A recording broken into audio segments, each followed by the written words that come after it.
How's everyone doing today? Welcome back to the GSMC Chip Shot Football Podcast, brought to you by the GSMC Sports Network.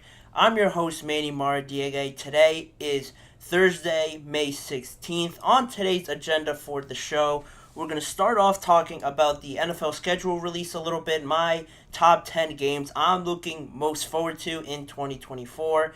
Then, after that segment, we'll be talking about a new sort of series I wanted to start here, doing a quarterback power rankings for each division. We're going to start with the quarterbacks, and then once we get through each division, we'll move on to another position group. I'll continue that on probably throughout the rest of the offseason as long as it takes me. But plus, on after that, we're going to talk about also Cam Hayward, Pittsburgh Steelers legend, missing the beginning of OTAs. What does that mean for the Steelers? Is it something to take seriously? More details on that later in the show. Stick around and find out. Make sure to like, follow, and subscribe to the GSMC Chip Shot Football Podcast. And before I jump into the top 10, I want to remind you guys, if you have any questions or comments you want to make, use the tip and donations link on your screen, gsmcpodcast.net, with any of those questions. By using that link, your question will pop up on my screen, and that way I can read it on air and get your perspective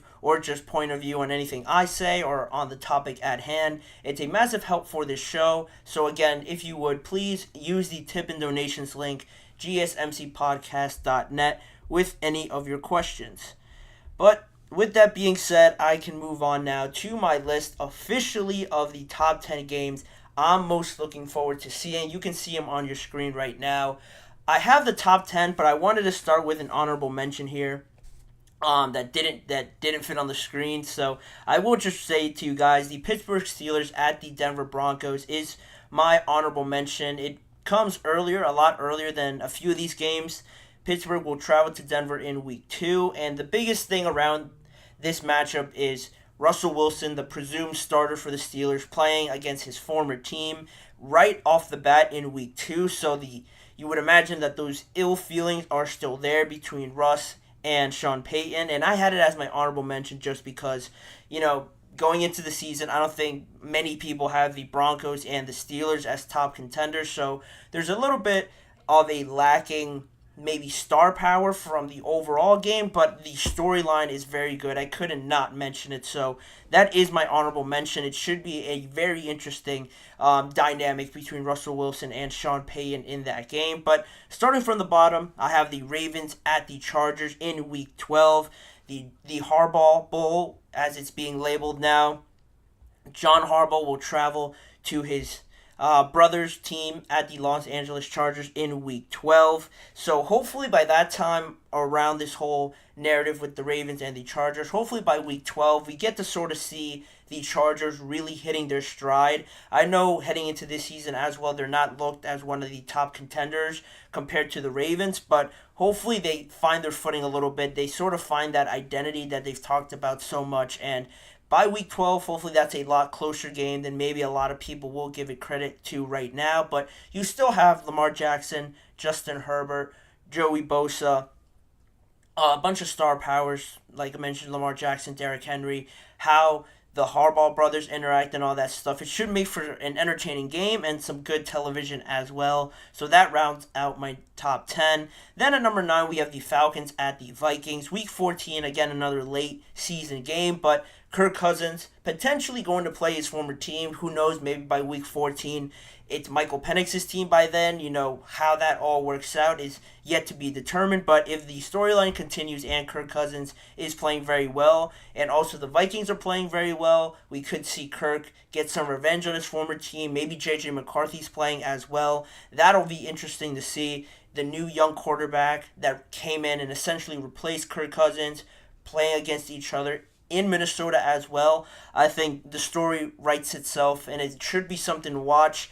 If the Falcons and Vikings are anywhere near the level that people estimate them to be, with Kirk now coming in there with all that young talent, and the Vikings finding the guy at the quarterback position, hopefully these two teams are battling out for some seeding by week 14, just to add more to the level of football we can see. Then moving on to number 8, the Lions at the Cowboys, week 6. I'm sure a lot of people remember this game.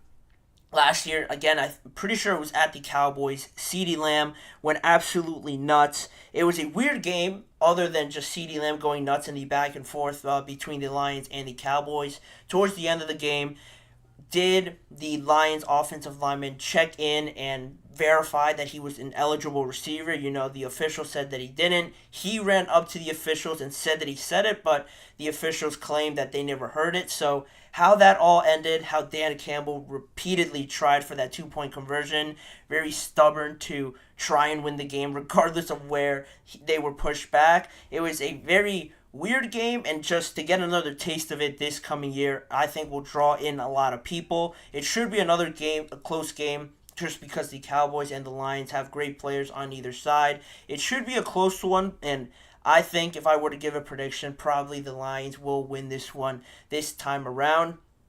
But in saying that, we'll move on to number 7, the Jets at the 49ers, the earliest one up until this point, to kick off Monday Night Football. A retry of Aaron Rodgers and the New York Jets debut. Last year they had it again on Monday Night Football at home until Aaron Rodgers he didn't destroy the season, but his injury really destroyed the entire New York Jets season. They get a redo of that, this time against the San Francisco 49ers at San Francisco, so not ideal for the New York Jets to travel for their first game across the entire country. But again, you have the star power, young, exciting players. The 49ers trying to get revenge for losing in the Super Bowl. They should be amped up for it. Aaron Rodgers should be amped up for it to come back and play finally for the New York Jets. I think that'll be a great game to watch. Then at number 6, the Ravens at the Texans, Week 17.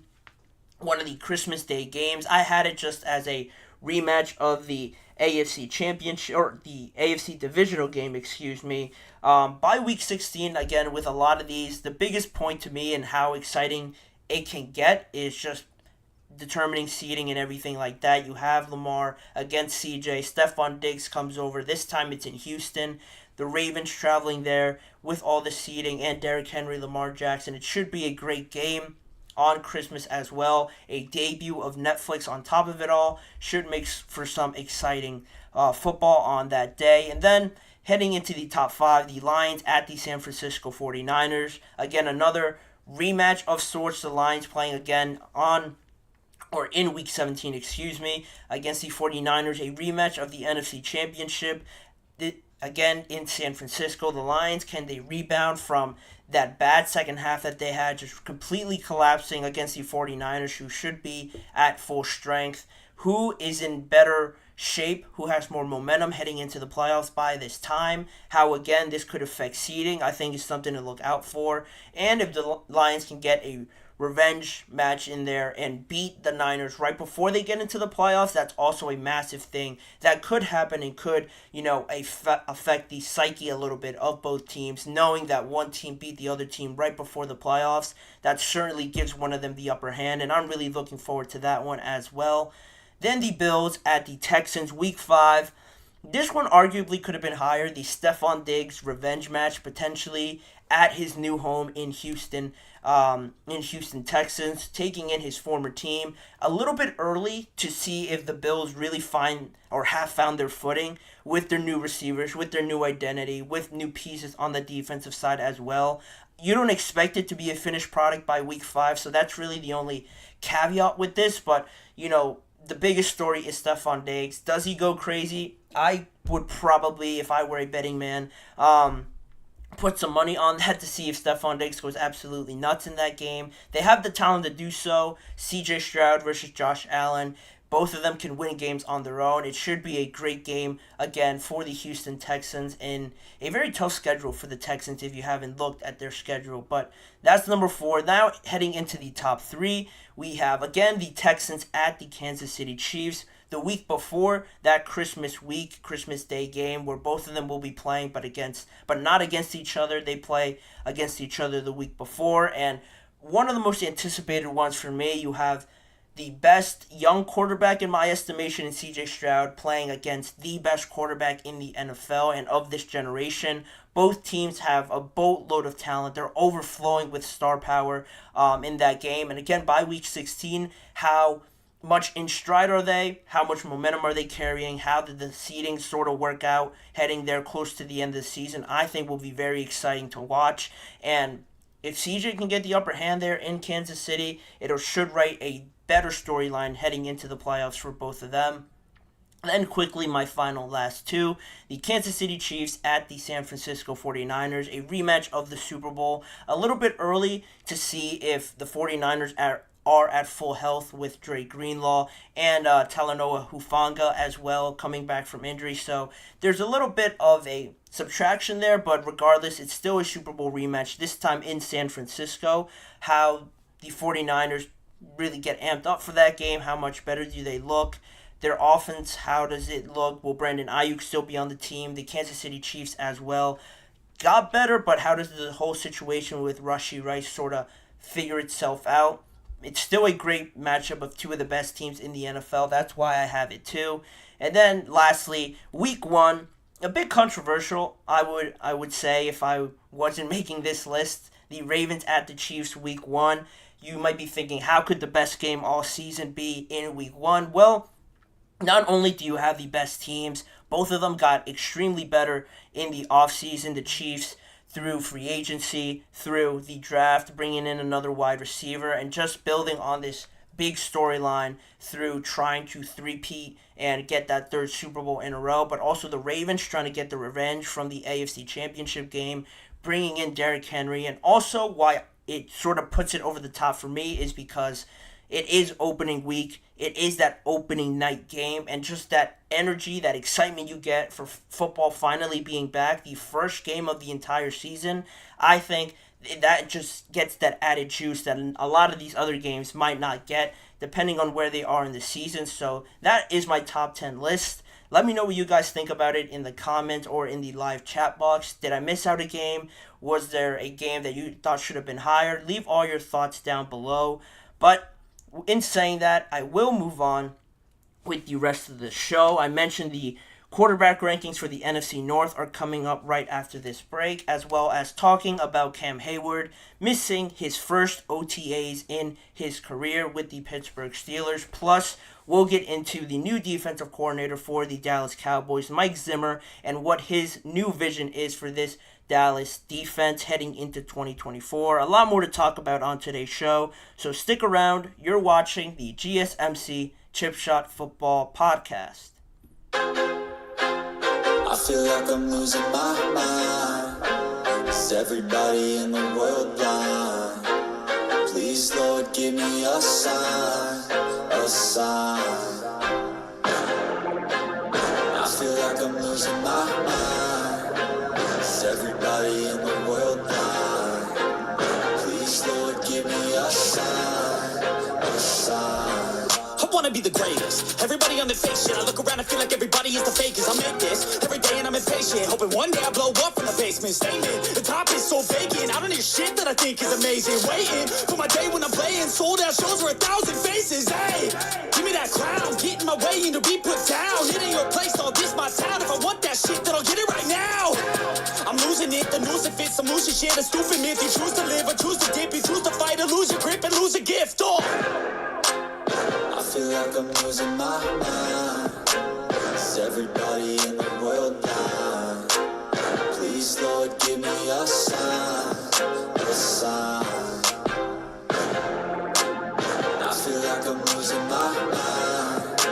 Is everybody in the world blind? Back here now on the show to jump into the second topic at hand. I mentioned a new series sort of starting up here with the show, the quarterback rankings or the positional rankings for each division. We're starting with the quarterbacks, and then once I get through all the quarterback rankings in each division, we'll move on to different positions all throughout the offseason most likely. We're starting with the quarterbacks today in the NFC North. I feel like I've talked a lot about the NFC North, so I thought I'd continue it on here. With it being a very exciting quarterback class that they have now, with a couple rookies coming in, the season that the Lions had, as well as the Packers, how I sort of wanted to judge this ranking, just to give everyone a parameter of how I'm basing these rankings off of. The biggest decider is quarterbacks, which ones are the catalyst to winning? Who do you look at and say, we won because of that guy, not because of the defense playing great and the quarterback also was okay? We won the game, a bunch of games, because of this guy. He was the game changer, the catalyst to that, and also throwing in there a mix of talent, accomplishments, and also the results with what they have around them. So how well they performed with a much better team compared to the other guy who doesn't perform well with the same amount of talent on their team. That's what I mean by the results with the supporting cast around you. Those are the parameters just to give you guys an idea of how I'm basing these rankings. So without further ado, I will get into those rankings as of now to just move down from the last segment here and get into starting with the number 4 spot.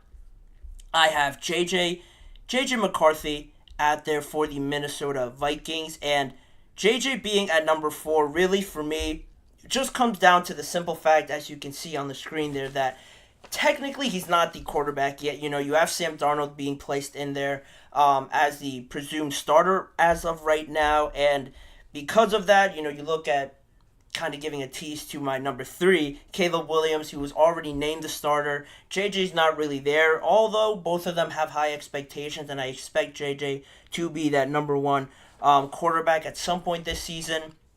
That's really why the rankings fell as they did, because, like I mentioned before, the athleticism, the talent that JJ has, I think is comparable to any quarterback in this division. His athleticism, his physical capabilities, his arm talent, I think surprised a lot of people, especially at the Combine and his top 30 visits, with how much people raved about it all throughout this offseason, why he jumped up a lot of draft boards. So that's one thing, and also the idea that heading into this team, the Minnesota Vikings, he's in a great situation. So again, going back to those sort of guidelines, he has that supporting cast around him, but we just don't know the results of that as well. He has as good of a situation to walk into as anybody that has ever been a rookie quarterback. You have Justin Jefferson, Jordan Addison, TJ Hawkinson, Aaron Jones, a great offensive line. All the pieces are there. Just how quickly he pieces it all together will be a telling point about it, on how well maybe I revisit this at some point in the season and he jumps up maybe to number 2 or just somewhere up in the rankings. But for right now, I have him coming in at number 4. A lot of high hopes, but not technically the starter yet, so we won't move him up any further than where he is right now. Then at number 3, I alluded to the fact Caleb Williams fits into that spot right now. Caleb has been named the starter, and really he's just as advertised as you see. He is the number 1 overall pick. He so far in rookie minicamp and through OTAs, everyone talks very positively of him. This sort of aura that he brings to the Chicago Bears that hasn't really ever been there from the quarterback position. I think that's something to take note on as well. And also, in terms of results and, I guess, accomplishments, you know, you can't really judge that obviously yet because he hasn't played a single snap. But you just look at his college career, and also I should have mentioned this with JJ. With JJ specifically, Michigan, you see the results that he had there with a similar sort of setup in Minnesota.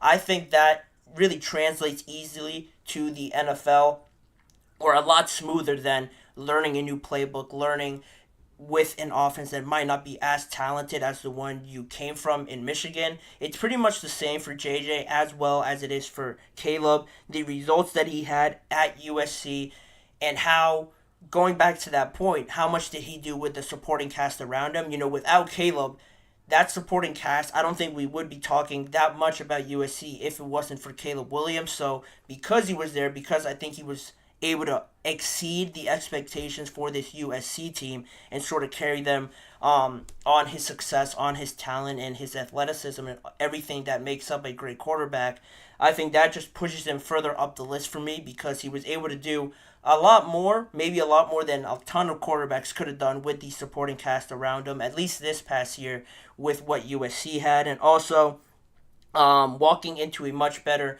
equipped team. They have a lot of pieces surrounding him, and with the way people talk about him, with his athleticism, I don't have to go into all of it. You know, everybody knows how talented he is, the arm, comparing him to Patrick Mahomes. He can do it with his legs as well, extending outside of the pocket, all of that good stuff. is able to be characterized with Caleb Williams, and that's why I have him at 3 so far. But again, that caveat with this division and the rookies in it, you can't really put him that much higher because you haven't seen him play against grown men who have been doing this as a profession. But again, it is painting a very good picture for Caleb with what the Bears have done so far, trying to do everything they can to help him succeed. He slides in at my number 3 spot on my list. And then further down the line, we get into Jared Goff. Pretty much in the prime of his career. I think I mentioned before talking about him. He is, I want to say 29 years old, just got rewarded with a massive contract. And you look at the accomplishments that he has had, made it to the Super Bowl with the Rams. Although he didn't win it, he made it there already with, you could say, a much worse, not much worse, but a worse team than he has with the Detroit Lions. And then just this past year, 12-5 overall season. He had all the accolades with the Detroit Lions, bringing them back to a playoff game, winning the division for the first time in over 25 years. And also he just had personal bests in his career with just the completion percentage, 67.3%, second in the NFL in yards, over 4,500 yards, then fourth in the NFL in touchdowns thrown as well with 30. So he has the stats to back it up. And also a big point, maybe the biggest point on this list, is that just Jared Goff, you've really seen that growth with him since he got to Detroit. That whole idea that the Rams send him to the Lions to sort of just finish his career off there, and the kind of impression that people had of Jared Goff back then, now to see him grow and still develop at age 29 and coming off of the season that he had, I think that speaks volumes to the sort of leader that he is, what he's accomplished in that time, how much he's helped lead Detroit back into this spotlight at being one of the best teams in the NFC. I think that has a lot of merit. And also talent-wise, he might not be as athletic as Caleb or JJ because of the age, but also he's never really been a mobile sort of outside of the pocket quarterback. He has great arm talent. He's very good, very precise, very accurate. Everything's all based on timing. But that's really the only thing that you could sort of, comparing him to other quarterbacks, say that he doesn't really have. Other than that, he has the accomplishments, the arm talent, and the results with what he has. He took the Rams to the Super Bowl, a little bit worse than this team. Then with Detroit, I think exceeded expectations in each year that he was with Dan Campbell and with the Detroit Lions. Then they become very talented. They have a very good draft class last year, and with all that talent on his team, he leads them to the NFC Championship game. Again, those are very impressive results with what he has around him. With all that talent that you have surrounding you, you have to expect him to go deep into the playoffs. That's exactly what he did. I think he's in the prime of his career, and I think he'll only get better. Does he deserve that contract? Maybe that's a different discussion. I think he sort of does based on the situation, but I have him as my number 2 ranked quarterback in my rankings, which means that by default, with merit of his own, of course, Jordan Love takes that number 1 spot. And again, similarly a little bit to Jared Goff, how the season started, compared to Jared Goff, how his career started with the Detroit Lions this past season. Jordan Love was officially named the guy in Green Bay. Started 3-6, but then after that showed a lot of poise to really flip the script and won the last 6 of his last 8 games in his first season as the quarterback for the Green Bay Packers, taking them to the divisional round of the playoffs with a great chance to win as well. A lot of people probably would have thought that they were going to win if it wasn't for a few mistakes, a few, experienced mistakes that I don't think players that have been in the playoffs continuously would have made. But it is his first time around doing this with the youngest team in the NFL, finishing a year personally 7th in the NFL in yards, over 4,000 yards, 2nd in the NFL in throwing touchdowns. Again, all with these inexperienced, uncertain sort of wide receivers that you have. You learn more about them as the season went on, but that is also based on how well Jordan Love played, how he developed as well, carrying this young team, leading them into the playoffs with Matt LaFleur as well. The youngest team in the NFL for this quarterback who had all these doubts around them to do this, I think speaks highly of him, and he is really the only current quarterback, in my opinion, in that division that has the poise, the extendability, the arm, the leadership, all of that bunched into one. Plus, he has the results and the accomplishments on this past season to back it up. Jared Goff has that sort of, but he doesn't have all the athletic talents, let's say, that Jordan Love has. Caleb and J.J. have all the athleticism and talent, but they just haven't accomplished it. I think Jordan Love has all of that in one complete package, which means he takes the top spot in my quarterback rankings, and that's all I have for the division.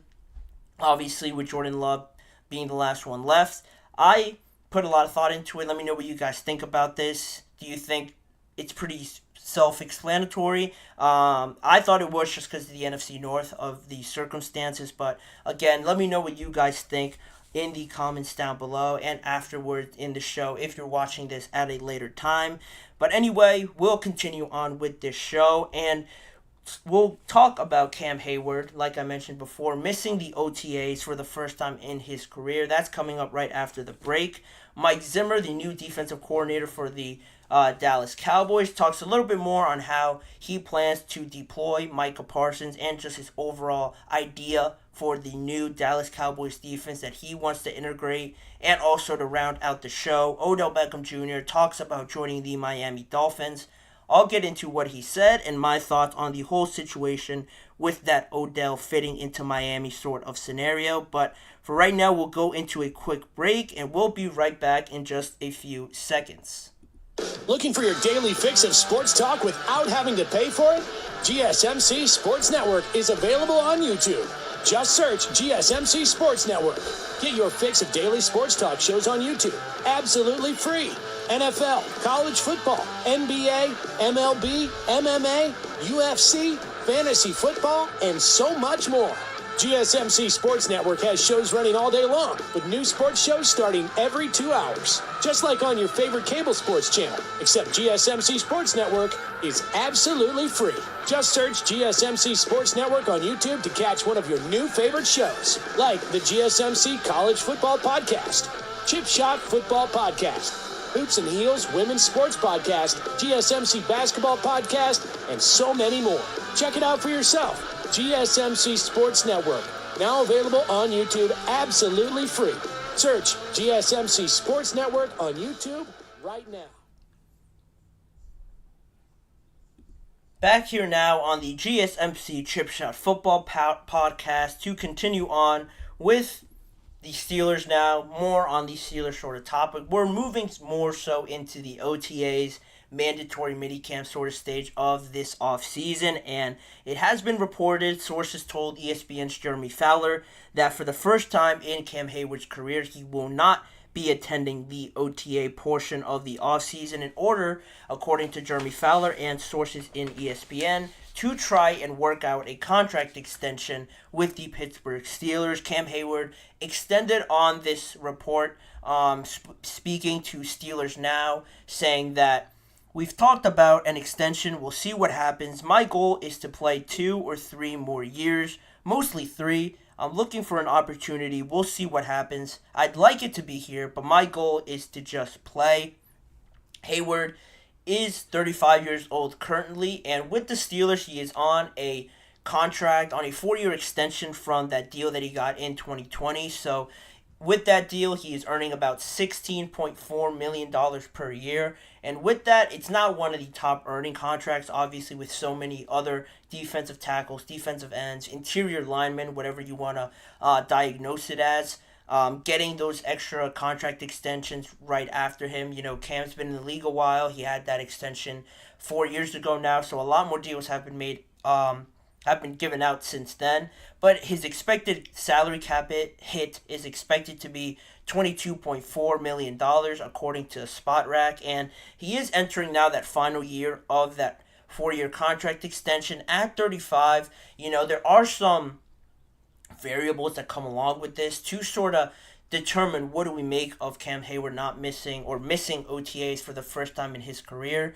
Last year, it was pretty rough for Cam Hayward with injuries, with that groin injury. He only played 11 games, and I say only 11 because The last time, because he has been playing at least 15 games in every year of his career, except two where he suffered pretty significant injuries. So he's been pretty reliable up to this point. So missing, 7 games if my math is right, and only playing in 11 games, it is surprising for someone as consistent and dependable as Cam Hayward because of all that I mentioned and bringing the production along with it.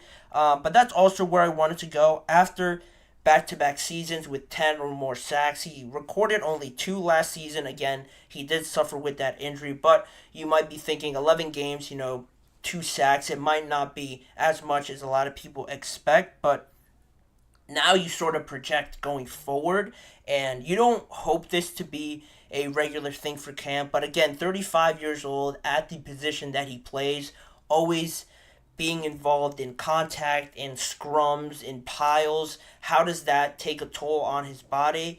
I think if anyone deserves the benefit of the doubt is Cam Hayward because of how consistent he has been. But the question now is, does it still make sense for the Steelers to extend Cam and really just give him more money than he already makes with him being 35 years old? Right now, it is hard to tell in my estimation of this whole situation, just getting the initial feel about how this all could play out. With Cam Hayward, I think the Steelers would love to get an extension done, but the money is always the most important thing. I don't think the Steelers are one team to easily just hand out money just because of a nostalgia sort of personal relationship sort of scenario. You saw it a little bit with Najee Harris. They, as good as Najee's been, as much of a leader has been, and as much, if you follow Steelers, you could tell how much the Steelers like Najee. They decided not to pick up his 5th-year option. So that's pretty telling to me that they mean business. Omar Khan, their new general manager, isn't one to really fool around with anything. He takes things very seriously, and I think the biggest thing for the Steelers and how they handle these deals is just seeing it out on the field and sort of proving that you deserve an extension or that 5th-year option or a whole new deal if you're playing for the Pittsburgh Steelers. And that's something that I actually just saw on my phone here. A source reporting on the Pittsburgh Steelers is getting the feeling that the Steelers want to see how that injury sort of develops, how Cam Hayward looks coming back from that groin injury in mandatory minicamp and in training camp before they start deciding on how much money they're going to give him. Maybe they give him the same amount that he's working with now. Maybe he finds that okay. He hasn't said that he wants more money. He just wants a new contract and extension. So how that money all works out, if he's getting the same amount as he is right now, I'm sure the Steelers would be fine with that. I feel like if they would have had a problem with it, it would have already been brought up. How Cam Hayward feels about it, he is getting older, so it isn't strange for older players to not show up to these voluntary workouts as well. You see it all the time, maybe with quarterbacks now not showing up there, or just other veterans around the team that you kind of what you're going to get from them, so you don't really need to see them out there if you can depend on them to train on their own, get the same amount of production in off the field, or away from the team, I should say, than they would being there. It's not that it's not necessary. Of course, probably teams would love them to be there, but at the same time, if they decide it's not what they want to do to sort of preserve their body, it is what it is. I think Mike Tomlin, from what Ryan Clark on ESPN has said, seems like that kind of coach, referencing a story that a similar sort of situation happened with himself and Troy Polamalu a few years ago when they were in the latter stages of their career. So it seems like Mike Tomlin and the Steelers right now don't see it as a big deal, but him missing it for the first time in his career does say something to me. And also, you have that other perspective, that other side of the coin, where you have to look beyond the stats, the production, I think, for a player like Cam and that sort of leadership, how much of a prominent figure he is, not just as a Pittsburgh Steelers player, but in the community and everything like that. To just see him go without a blink of an eye so quickly like that, I think would be pretty devastating, honestly, for the city of Pittsburgh. I don't think it will happen right now, but it is something now thrown into the sort of atmosphere of pondering over where this could all sort of take a turn in the near future. I think for right now, it's just a waiting game the more the offseason develops, the more we'll know about this with how Cam's feeling and how much deeper they get into contract negotiations. But you look at just other players around his position making around the same amount of money, Vita Vea, Jonathan Allen, and others around his position. Those guys, I think right now, if you look at them and compare them to Cam Hayward, the stats don't look that much different. So if you just want to base it off of production, and if you're Cam and he wants to ask for more money than the $16.4 million that he's making, I think it would be a hard sell for the Steelers to look around and compare him to other players around his position making the same amount of money. If they're all producing the same, what reason is there for the Steelers to give him more money at 35 years old if he wants to play 3 more years as well? I think from that standpoint, you could allocate that money in other resources. So that's sort of where I stand on it. That's how I see it. Right now, it's in the very early stages of this entire thing. For Cam to play that much longer, I think says a lot about him, how motivated he could be. That's another factor that you might have to take into account if he comes back more motivated, has a comeback year.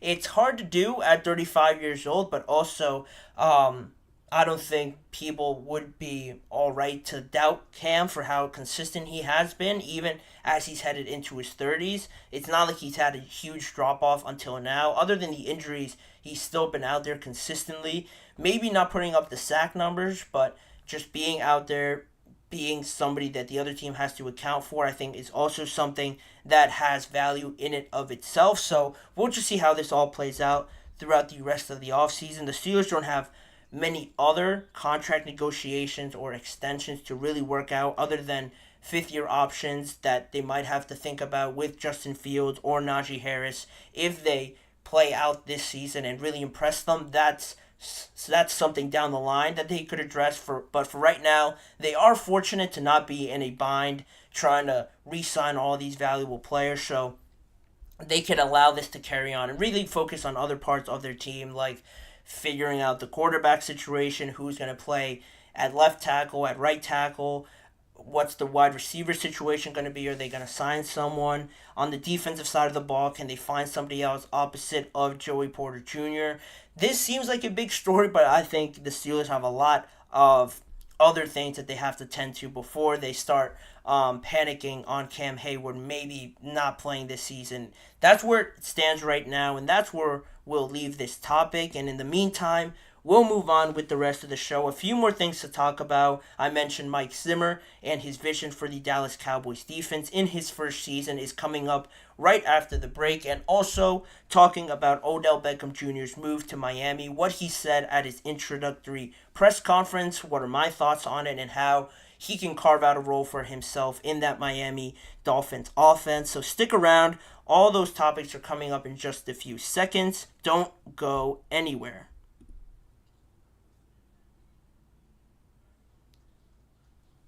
For the best and latest podcasts available anywhere, go to the podcast app on your cell phone and type in GSMC to access free content-rich podcasts on health and wellness, book reviews, sports, entertainment, relationships, social media, movies, technology, finance, and even weird news. Subscribe and download the GSMC Podcast Network's family of shows, available everywhere podcasts are found.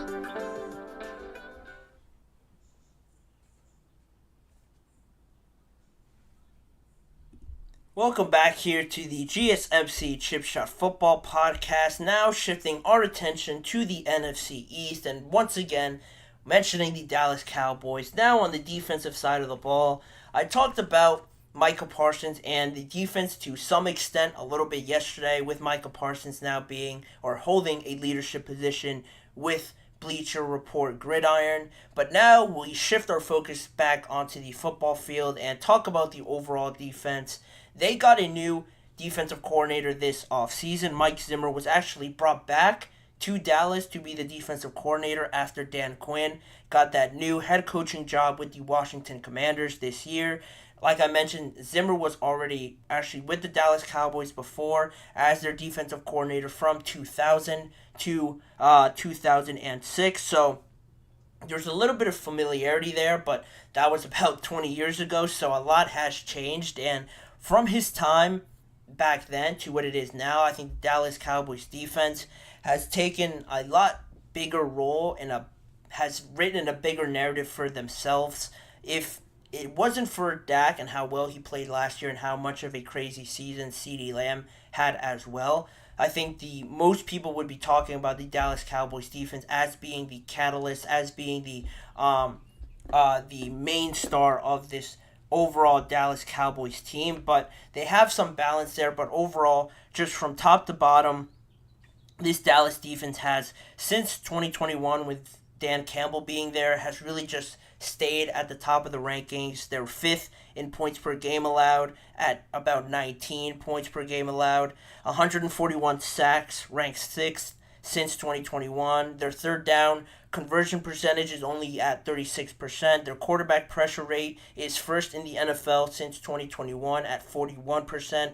And they're first in takeaways with 93 and also first in defensive touchdowns with 15 since 2021. So Mike Zimmer, pretty fortunate to inherit this very talented, very productive Dallas defense. And since his time being there last time and just over the course of his career with his recent opportunities in Minnesota and in Washington and stuff like that, he's never really had a defense to this sort of level and talent that the Dallas Cowboys defense has right now. So it is something that is a little bit foreign to him, but how he plans to add to it is pretty interesting in his response, where he said maybe a little bit more technique oriented and maybe a little bit more disciplined and emphasizing just doing things his way to avoid any sort of confusion. And I thought that was pretty fascinating to right away point to that sort of stuff with this Dallas Cowboys defense. And I think he's right to point out these things just because talent can only get you so far, and it has gone the Dallas Cowboys very far to get into the playoffs and really just end there. But that's something a lot of teams can't really say that they've been able to do, consistently be in the playoffs as much as the Dallas Cowboys. Just because they're the Cowboys, I think that sort of gets watered down with the talent that they have. People rightly so expect more, but again, they sort of lose the value in getting to the playoffs as much as they do. But again, pointing out the technique and being more disciplined, I think is what sets those other teams apart, where in situational sort of scenarios with defenses and knowing the scenario and knowing what's at stake at a certain moment in time, I think that speaks volumes.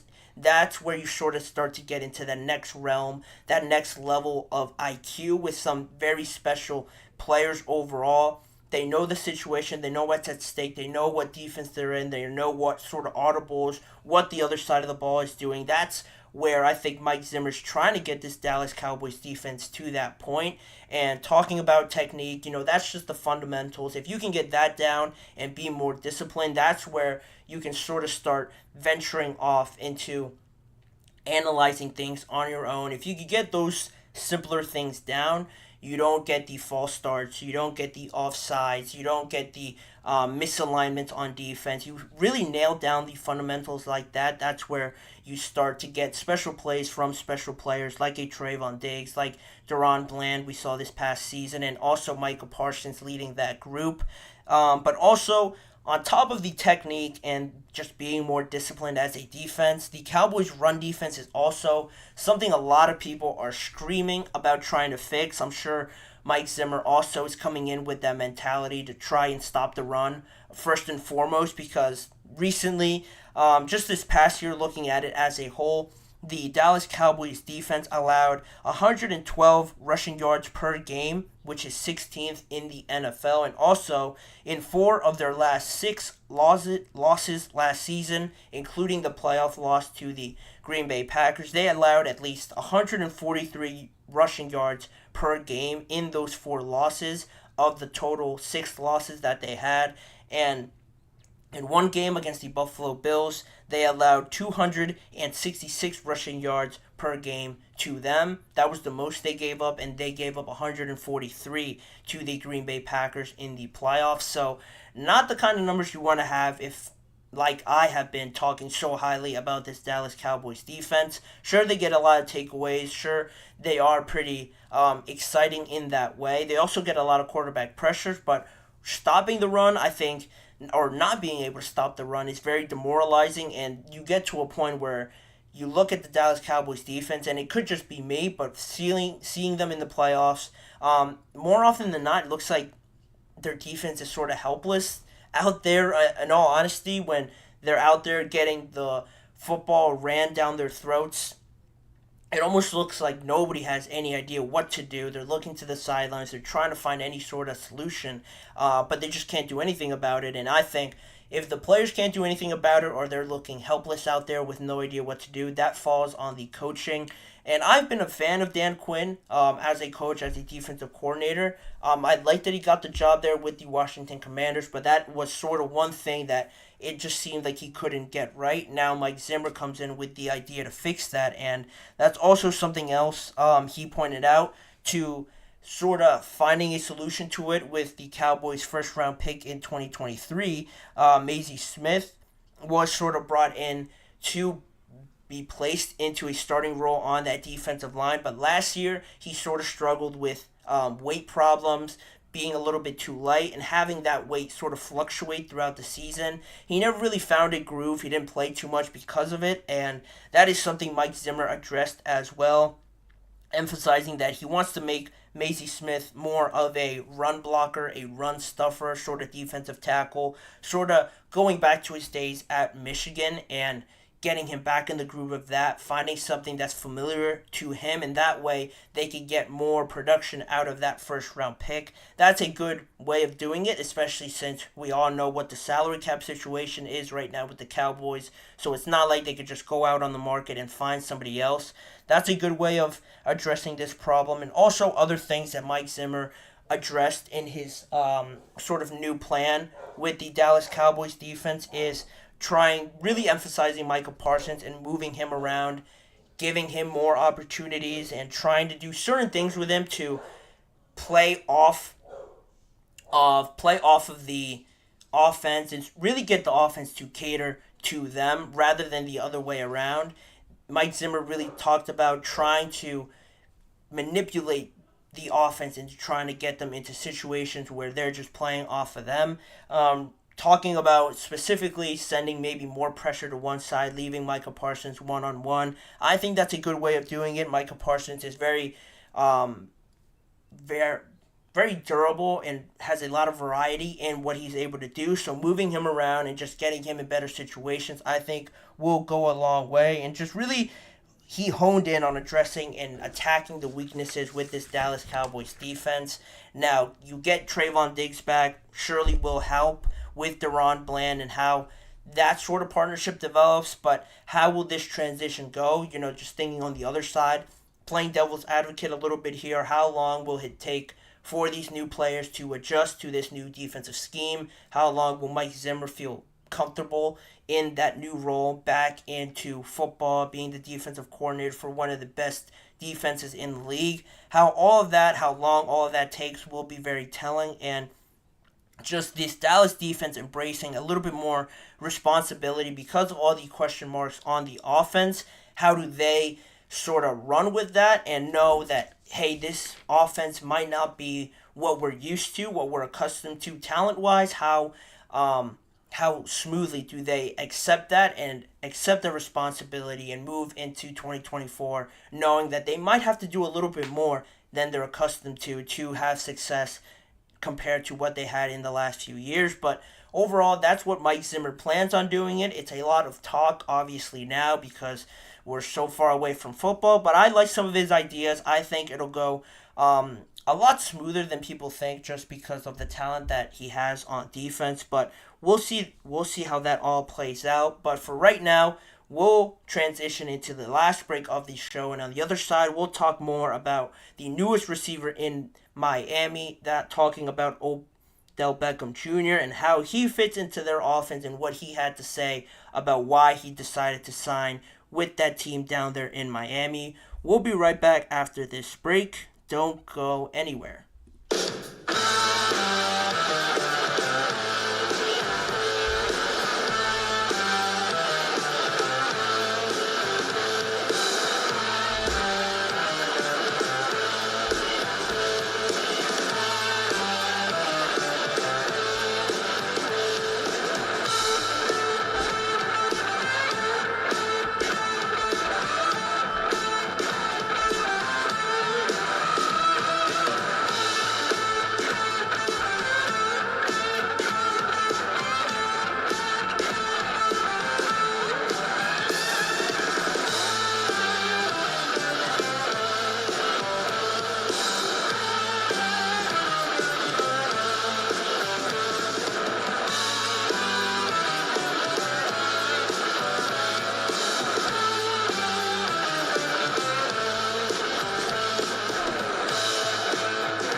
back here now to talk about the last segment on today's show.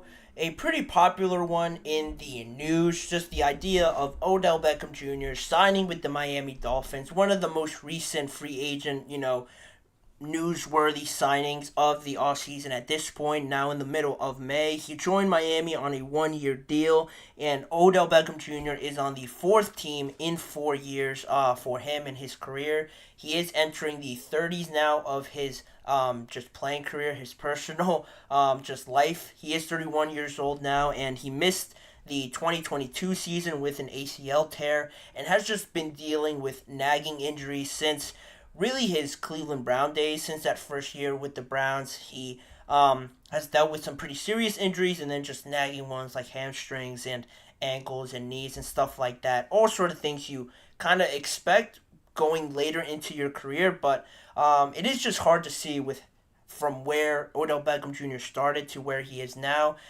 Accepting that change is something that doesn't come easily to a lot of people, and just the drop off in production is obviously something you'd expect, but again, with how good Odell Beckham Jr. was, it is a little bit shocking to see. Just off of last year's stats, he had 35 receptions, 565 yards, and 3 touchdowns. Not the kind of wide receiver one numbers you'd want.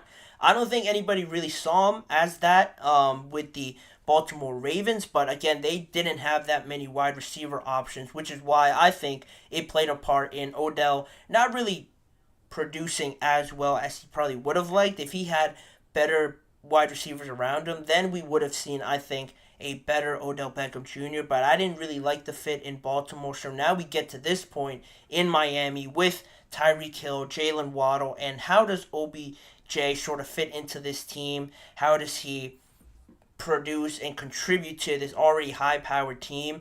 The question now is 500 to 700 yards per season what Miami really needs to improve to get over that hump that sort of has made them fall over the last few years in the playoffs? Once they get there, almost similarly to the Cowboys, same general idea, they get there and everybody talks about the cold and Tua performing in the later part of the NFL season. They sort of just fumble and they don't look like they did in September, October, and even November. So that's something that they want to fix. Can Odell contribute to that? Well, at his introductory press conference yesterday on why he chose Miami, he said, "Watching the film, this reminds me of a place I had a lot of success at as far as the Giants, the timing, and all the things McDaniel preaches." Coach was mentioning that on third down, they were getting a lot of doubling, both of them, Tyreek Hill and Jalen Waddle, meaning. And there's just a lot of room for opportunity. And also, Odell went on to praise Tua and his accuracy like others have around the NFL, specifically Tyreek Hill. Again, mentioning seeing an opportunity with what Tua brought to the table to succeed with what they got already in Miami. And that's sort of where I want to take this whole idea, because Odell acknowledged the fact that he might not be at a point in his career where he is viewed as a number one receiver, but he again re-emphasized that he is just a competitor and knows that he's got to find the way to maximize his opportunities that he gets. And I think that's sort of where the discussion finds a solution, an answer, if you will.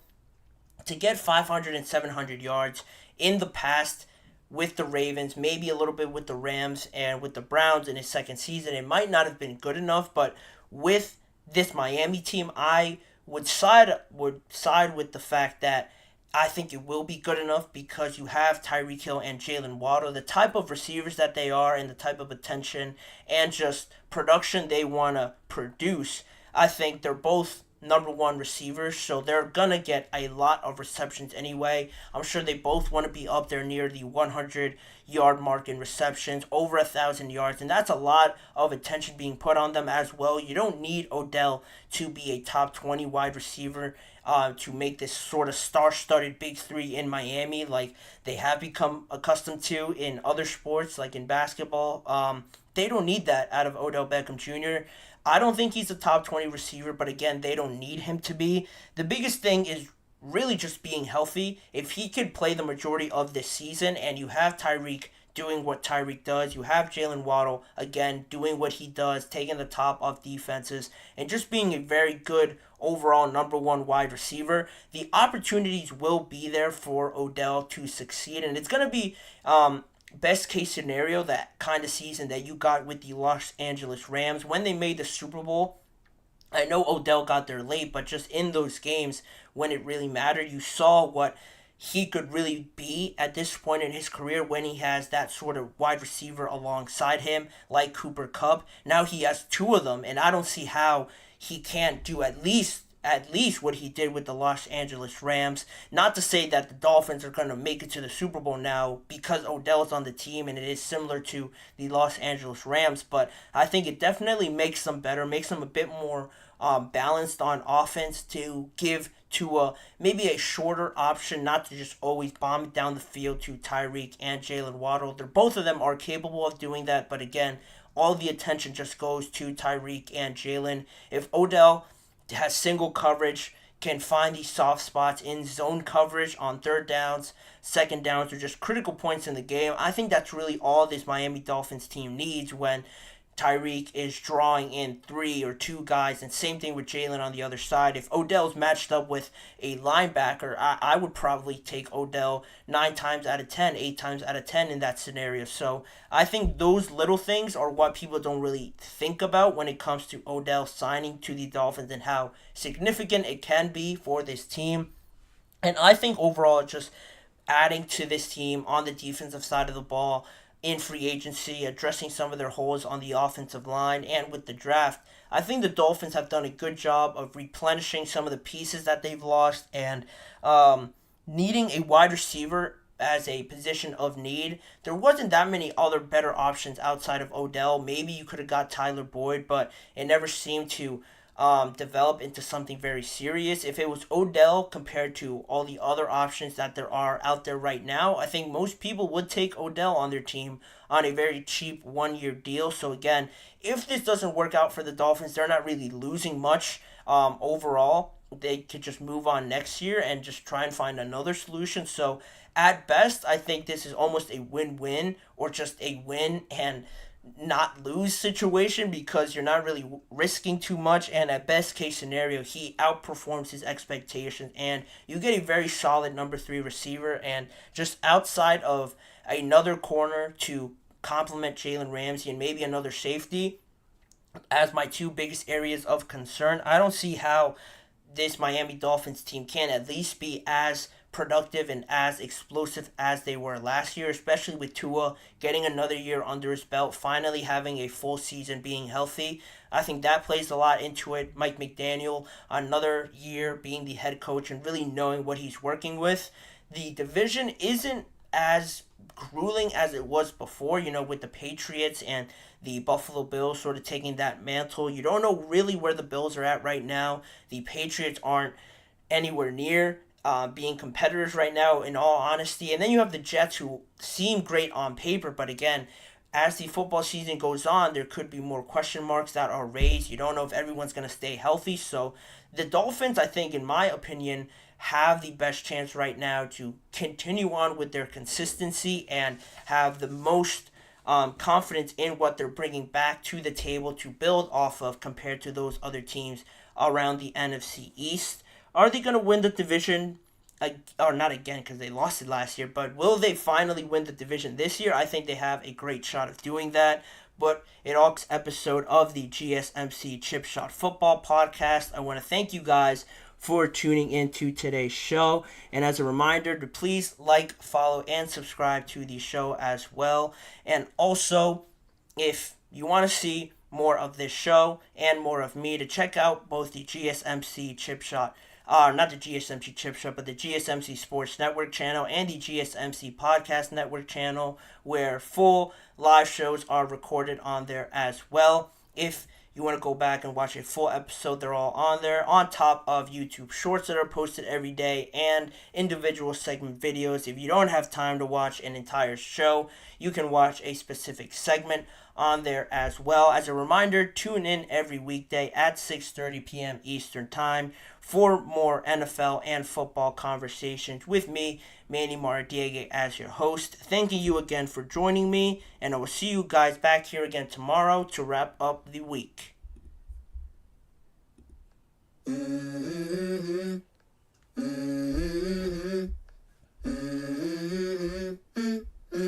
Let's go. I wake up to a little bit of drool on my pillow, feel like it's gonna be a bad day. Yeah, I'm tired of shit, and the coffee ain't hit yet, damn ain't that.